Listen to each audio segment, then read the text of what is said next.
నేటి మాట చూద్దాం. ఉమ్మడి నల్గొండ జిల్లాలో ఎప్పటి నుంచో అగ్రకులాల నాయకత్వమే కొనసాగుతుంది. ఒక్క కులానికి సంబంధించిన కుటుంబాల చేతుల్లోనే సంపద మూలుగుతుంది. అధికారం పదవులతోనే వాళ్ళ జీవితాలు కొనసాగుతున్నాయి. గ్రామాలు మండలాల్లో అభివృద్ధి మాత్రం ఎక్కడ వేసిన గొంగడి అక్కడే ఎదురు చూస్తున్నాయి. అక్కడి ప్రజల బతుకులు బాగు చేయలేని నాయకులకు అహంకారం మాత్రం ఎక్కువే.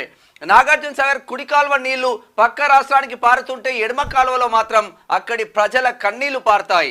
ఇప్పటికీ నెర్రలు బారిన బీడు భూములు, ఉరిపోసుకొని సచ్చిన రైతన్నల సమాధులు, అంటరాని వాళ్ళంటూ గెంటేసిన కులాలు, ఇంకా అగ్రకులాల ఆధిపత్య ఆనవాళ్లు నల్లగొండ దారుల వెంట సాక్ష్యాలు చెప్పుతాయి. కాటికి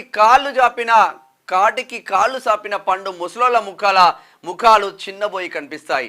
నల్లగొండ గుండెల నిండా కన్నీటి గాథలే వినిపిస్తాయి అంటూ మా పెద్దపల్లి రాజన్న రాసుకొచ్చిండు. నిజంగా 70 సంవత్సరాల